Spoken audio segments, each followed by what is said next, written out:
This video discusses differentiability.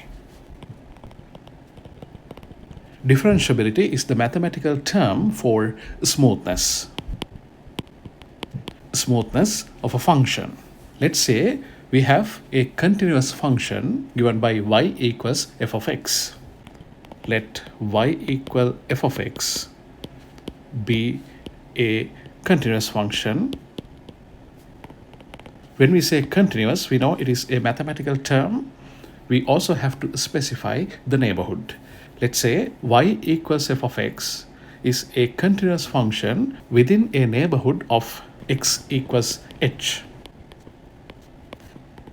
Now I need to see if this function is also differentiable, or in other words, whether this function is also smooth within that neighborhood of x equals h. So let me write, we need to check if the function f of x is differentiable within a neighborhood of x equals h.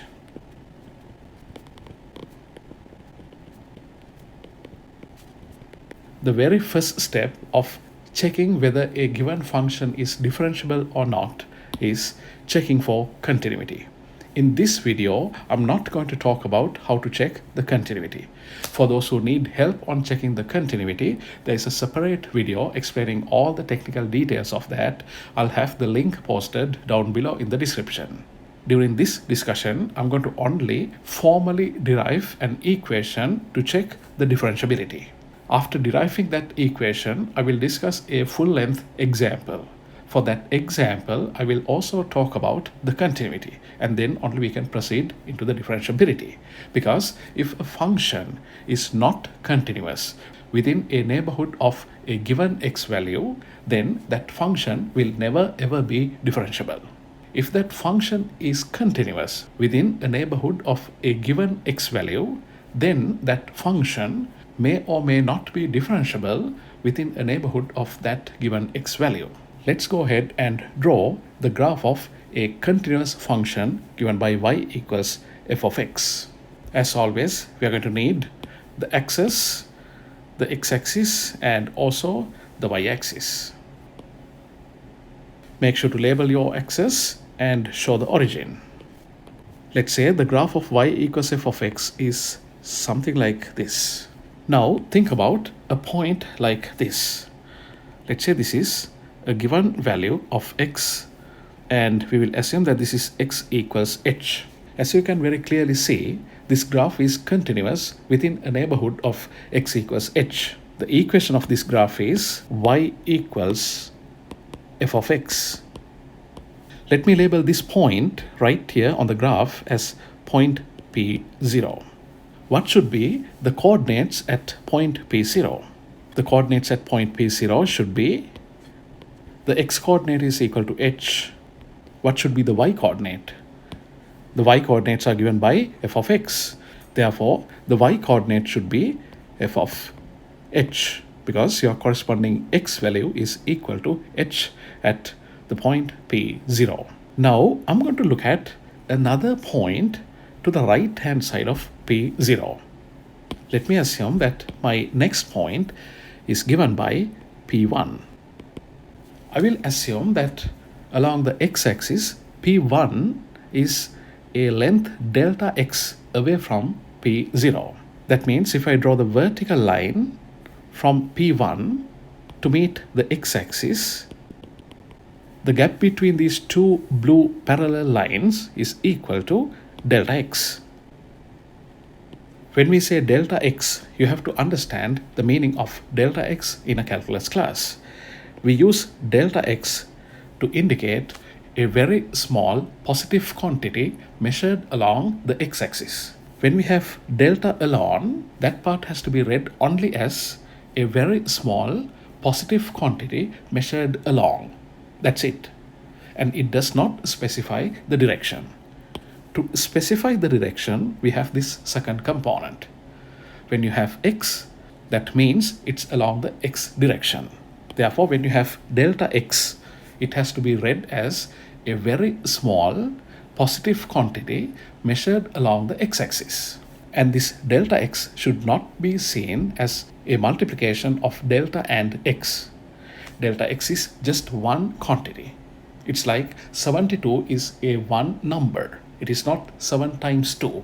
72 is just one number, one quantity. Just like that, delta x is just one quantity. And the formal definition of delta x is a very small positive quantity measured along the x-axis. In case if I wrote a delta y, what does that mean? That means a very small positive quantity measured along the y-axis. All right. Now, if this point right here is x equals h, and if this gap is delta x, what should be the x value right here? The x value at that point should be equal to h plus delta x. So let me write it as that. This point has an x value of h plus delta x. Now, if you pay attention to the point P1, what should be the coordinates at point P1? Of course, the x coordinate is h plus delta x. What should be the corresponding y coordinate? Always the y coordinate is given by f of x. In this case, the x coordinate is equal to h plus delta x. Therefore, the y coordinate should be equal to f of h plus delta x. Now I'm interested in the slope of the line segment joining P0 and P1. If I go ahead and connect those 2 points, it'll look like this. Now, how do you find the slope between P0 and P1? Remember again from college algebra that slope is equal to the difference of y coordinates divided by the difference of x coordinates. We have the coordinates at P1 right here and the coordinates at P0 right here. Therefore, I can quite easily write down the slope of the line segment P0, P1. The difference of y coordinates should be equal to f of h plus delta x minus f of h. That will be our numerator. That has to be divided by the difference of x coordinates. The difference of x coordinates is h plus delta x minus h. Therefore, the denominator should be equal to h plus delta x minus h. This can be simplified and then it becomes, the numerator stays as it is, f of h plus delta x minus f of h. The denominator is equal to just delta x. That is because you can see that this h and this h will be simplified to become 0. Now think about another point P2 on the left hand side of P0. Let's say that P2 is somewhere here.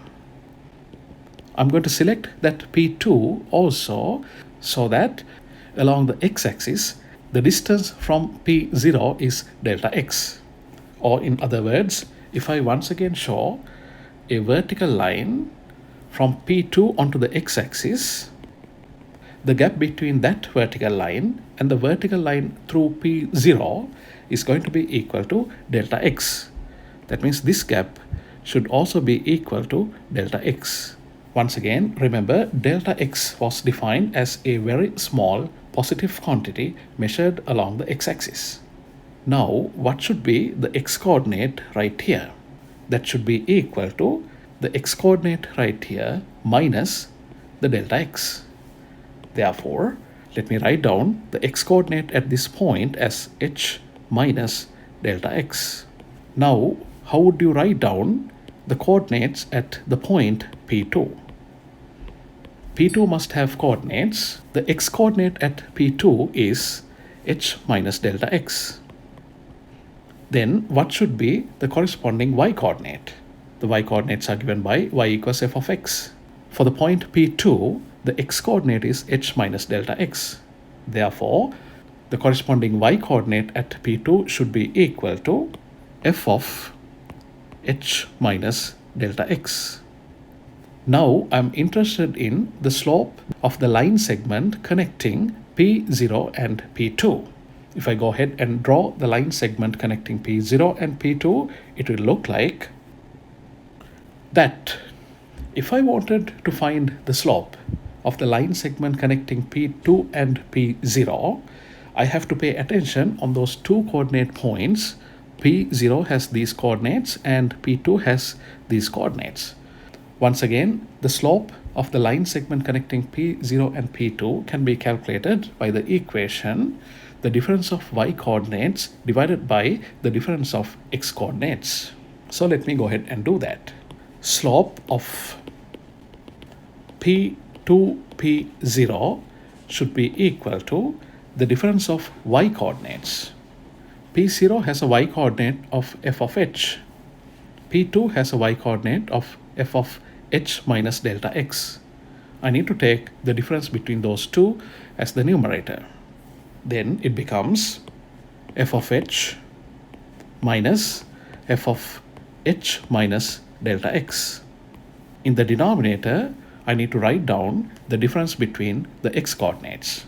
At P0, the x coordinate is equal to h. At P2, the x coordinate is equal to h minus delta x. Therefore, the denominator is equal to h minus delta x. Please note that this h minus delta x was one coordinate point.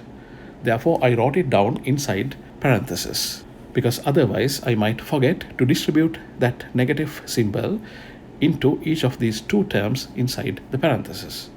When we simplify, the numerator stays as it is, as f of h minus f of h minus delta x, all of that divided by, you can see when I distribute this negative symbol, h and minus h will be cancelled, and then that negative times negative delta x becomes a positive delta x term in the denominator. Alright, now I have calculated the slope of P0, P1 and also the slope of P2, P0. If we go back and look at this figure again, the slope of P0, P1 was the slope of this line segment right here. The slope of P2, P0 was the slope of the line segment right here. Now assume that this delta x is so very small. That means in those slope equations, I'm going to let delta x approach to 0. If I do that, you can see that this point P1 will come very, very, very close to P0. And also the point P2 will come very, very close to P0. Once P1 and P2 are very, very, very close to P0, what can you say about the slopes of P0, P1 and P2, P0? When delta x approaches to 0, those two slopes must be equal to one another, provided this curve is smooth. Because if it was not smooth, assume that at P0, the graph looked like this. If it looked like that, what can you say about the slopes? One slope to the right hand side will be like this. The other slope to the left hand side will be like this. And those two slopes are very different. Therefore, we cannot conclude that those two slopes, the slope of the line segment P0 and P1 and the slope of the line segment from P2 to P0, to be equal to one another if this curve was not smooth. Or in mathematical terms, we cannot say that the slope of the line segment P0 to P1 is equal to the slope of the line segment P2 to P0 unless this curve is differentiable. We say as limit delta x approaches to 0, those two slopes must be exactly the same. Now we need some notations to write down those two slopes as delta x approaches to 0. First, look at the slope of P0, P1, which is the quantity calculated right here. We know that P1 was on the right hand side of P0. So, as delta x approaches to 0, this statement is called the right hand differentiability. We write it as d superscript plus, And also we have to indicate the value of x, which is equal to h. So this is the standard notation. Slope of p0, p1 as delta x approaches to 0. This is given by d plus. We write a plus sign because p1 was a point on the right hand side of p0. And I need to also specify the corresponding x value. That was x equals h. Then on the right hand side, I simply have to specify the fact that delta x approaches to 0. Limit delta x approaches to 0. And then I simply have to write down this part, which is the slope of p0, p1. Let me just copy that and paste it.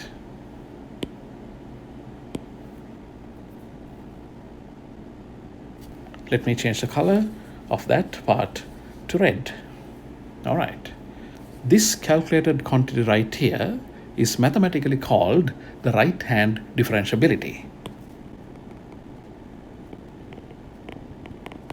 Similarly, we can write down another equation for the slope of p2, p0 as delta x approaches to 0.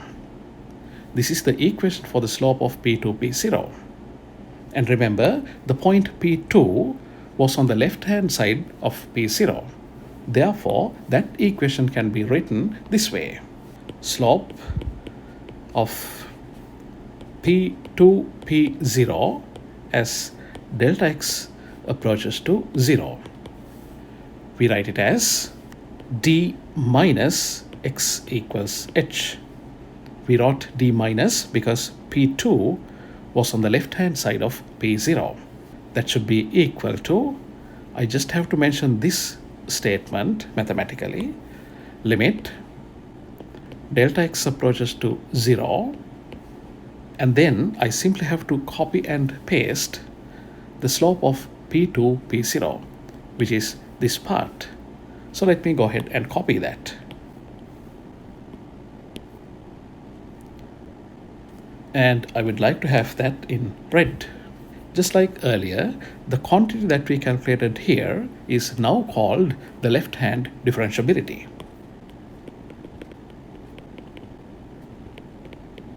Now we can look at these two statements, d plus at x equals h and d minus at x equals h, and come to our conclusion. If the function f of x is smooth, or mathematically speaking, if the function f of x is differentiable within a neighborhood of x equals h, then the right-hand differentiability should be equal to the left-hand differentiability. So let me go ahead and write it down. If y equals f of x is differentiable within a neighborhood of x equals h, then we need d plus x equals h, which is the right-hand differentiability, to be equal to d minus x equals h. You need to remember the two equations for d plus at x equals h and d minus at x equals h. You need to calculate those two quantities separately for the given function and for the given point, and then see if these two quantities are equal to one another. If they are equal, you can conclude that your function is differentiable within the neighborhood of that given point. However, before calculating any of these conditions, as the very first step, please make sure to check the continuity. We go for this step of calculating the left-hand differentiability and right-hand differentiability only if that function is continuous within a neighborhood of the given x value. Alright, now we will discuss an example.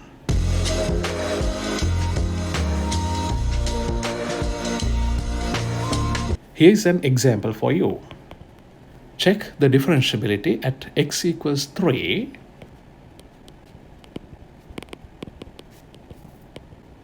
of f of x defined below. Here is your function f of x.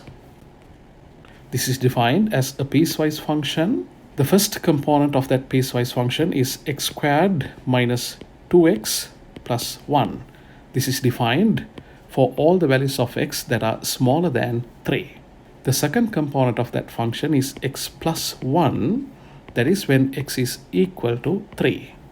The third component is 4x minus 8, that is when x is greater than 3. We have to check the differentiability within a neighborhood of x equals 3. So the very first step is to check the continuity. So let me write it down. Number 1, continuity. I hope you can still remember how to check the continuity.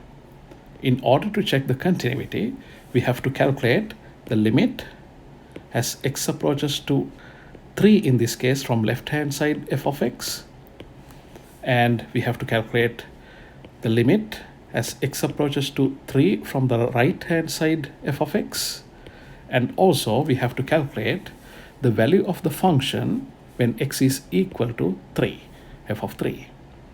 If these three quantities are equal to one another, then we conclude that the function f of x is continuous within a neighborhood of x equals 3.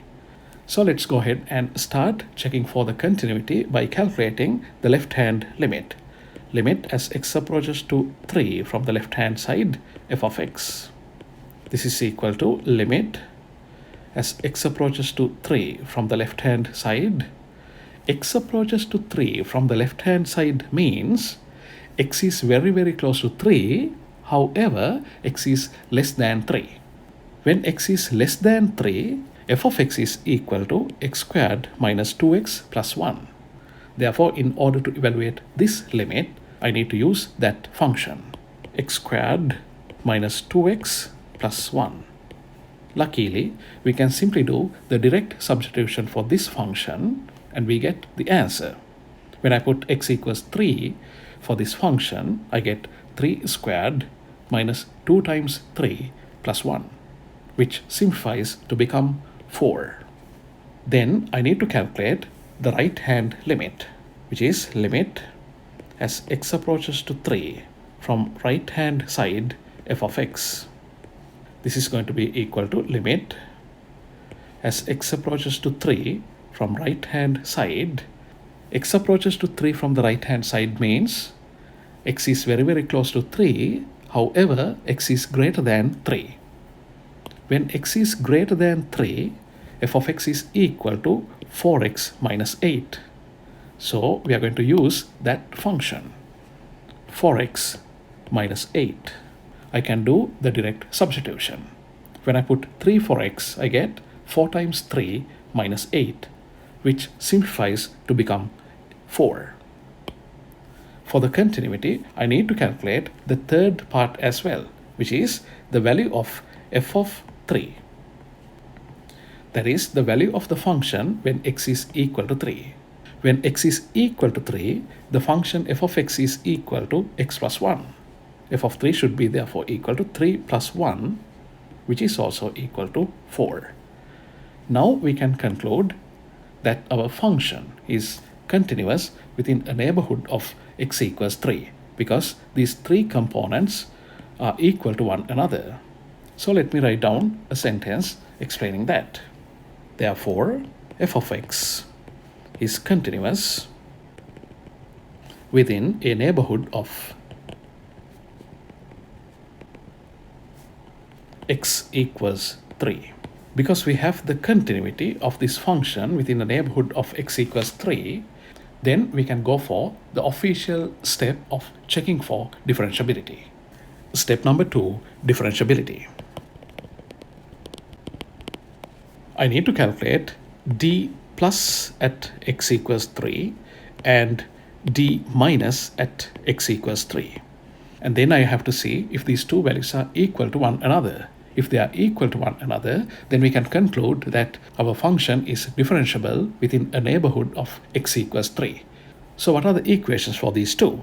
For d plus at x equals h, the equation we had was limit as delta x approaches to 0, f of h plus delta x minus f of h divided by delta x. What I need is d plus evaluated at x equals 3. That means in this equation in red, I simply have to replace h by 3. So let me write down that equation. D plus at x equals 3. On the right hand side, I will have limit delta x approaches to 0, f of 3 plus delta x minus f of 3, all of that's divided by delta x. Now we will start simplifying this right hand side. We have limit delta x approaches to 0. On the numerator, the first term I have is f of 3 plus delta x. That means our x value right here is 3 plus delta x. When I say 3 plus delta x, it's more than 3. So what is the function when x is larger than 3? When x is larger than 3, f of x is equal to 4x minus 8. What I need is f of 3 plus delta x. In order to obtain that, I need to replace the x's of this f of x by 3 plus delta x. Therefore, that equation will become 4 times 3 plus delta x minus 8. Therefore, on the numerator, the first term is 4 times 3 plus delta x minus 8. And then I need to subtract f of 3. That is the value of the function when x is equal to 3. Let's go back to the definition of our function. The value of the function when x is equal to 3 should be calculated using the equation f of x equals x plus 1. When x is equal to 3, that becomes 3 plus 1, which is equal to 4. Therefore, we have this minus symbol, minus f of 3, we found it's equal to 4. In the denominator, I simply have this delta x. Now I need to simplify this. This is equal to limit as delta x approaches to 0. On the numerator, when I simplify, I have to distribute 4 times 3 is a 12, and that minus 8 minus 4 becomes 0. There will be no constants on the numerator. And then I have 4 times delta x. That's the only term that will be on the numerator. So let me write down 4 times delta x. In the denominator, I have this delta x term. Now I can go ahead and divide out this delta x with the delta x in the denominator. I can do that because delta x is not equal to 0. Delta x is only approaching to 0, which means it is not equal to 0. Therefore, the final answer of d plus at x equals 3 is equal to 4. So we calculated d plus, or the right-hand differentiability, at x equals 3, and we found that it's equal to 4. Half completed. Now we need to calculate the left differentiability. What was the equation we had to calculate the left-hand differentiability? The equation for left differentiability was d minus at x equals h equals as limit delta x approaches to 0. On the numerator, we have f of h minus f of h minus delta x divided by delta x. What we need is d minus calculated at x equals 3. That means we just have to replace h of this equation by 3. So let me write down that equation. It will be now equal to limit as delta x approaches to 0. On the numerator, I must have f of 3 minus f of 3 minus delta x, all of that divided by delta x. Before working on this problem, I need to add a quick comment. As you can see, I have to subtract f of h minus delta x. For most of the functions, for the left-hand differentiability calculation, the function to be subtracted has more than one component. When you have more than one component, you should not forget to distribute this negative symbol for each of those components. To prevent any possible mistakes happening, it's advisable that you write down this second part inside big brackets. Let's keep that in mind and proceed. We need to calculate the left-hand differentiability at x equals 3. That's equal to limit as delta x approaches to 0. On the numerator, the first part is f of 3. What is f of 3 again? Here's the definition of f of x, and when x is equal to 3, f of x is equal to x plus 1. That means f of 3 should be equal to 3 plus 1, which is equal to 4. Therefore, this first term is equal to 4. Then I have this negative symbol, minus, and I need to write down that f of 3 minus delta x inside brackets, just like I explained it right here. So let me write down the brackets. Let me open brackets. Now I need f of 3 minus delta x. F of 3 minus delta x means the x value is 3 minus delta x, which means the x value is less than 3. When the x value is less than 3, f of x is equal to all of that. Therefore, in order to calculate f of 3 minus delta x, I need to use the equation right here. And I need to replace all of those x's by 3 minus delta x.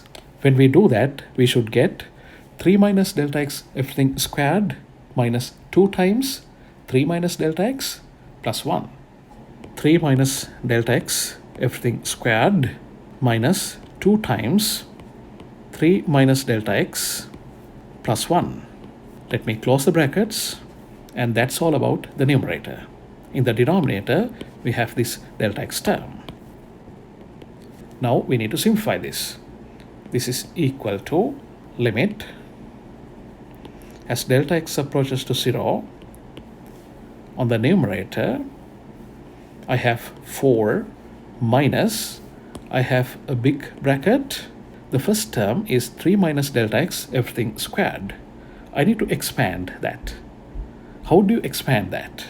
You may use the expansion of a minus b everything squared for that function with a equals 3 and b equals delta x. A minus b everything squared is equal to a squared minus 2 times ab plus b squared. If I use that expansion to expand this first term right here, 3 squared is equal to 9 minus 2 times 3 times delta x, which simplifies to 6 times delta x plus delta x everything squared. And then I have a negative 2, and that negative 2 should be distributed into each of these 2 terms inside the factor. Then it becomes negative 2 times 3 is negative 6, and negative 2 times negative delta x is positive 2 times delta x. And then I have a plus 1. So let me write that also down. Now I need to close the bracket, and in the denominator I have a delta x. Now we need to simplify this. This is equal to limit delta x approaches to 0. What do you have on the numerator? Inside the bracket, I have a 9 minus 6, which is equal to 3, plus 1, which is equal to 4. That 4 has to be subtracted from this 4 outside. So the constants will be simplified to become 0. And then we have a negative 6 times delta x and a positive 2 times delta x. Those two will be simplified to become a negative 4 times delta x. And there's a negative symbol outside. Once I distribute that, it will become a positive 4 times delta x. So this is equal to 4 times delta x. In addition to that, we have one more term remaining, which is this guy, delta x squared. I have to distribute this negative symbol to that term as well. Then it becomes a negative delta x squared. And that's all from the numerator. In the denominator, I have a first order delta x. Now, when I simplify that, I get limit delta x approaches to 0. From the numerator, I'm going to factor out a delta x. When I do that, inside parentheses, I will have a 4 minus delta x. In the bottom, I will have a delta x. Now I can simplify. We can cancel off these delta x's because delta x is not equal to 0. Delta x only approaches to 0. Now we can directly substitute the 0 for delta x. Then this becomes equal to 4. What we calculated is this left-hand differentiability at x equals 3. D minus at x equals 3 is equal to 4.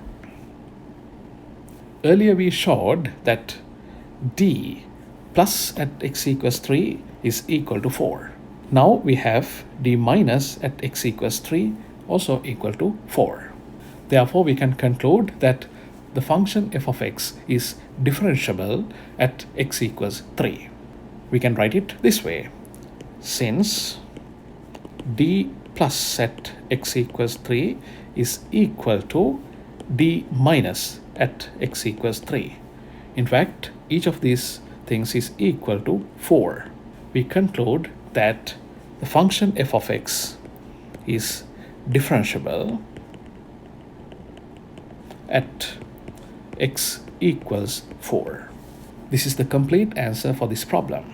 If you would like to do an additional step, this is what I would like to suggest. Go to Desmos or any other such graphing utility and draw that piecewise function and observe the differentiability within a neighborhood of x equals 3.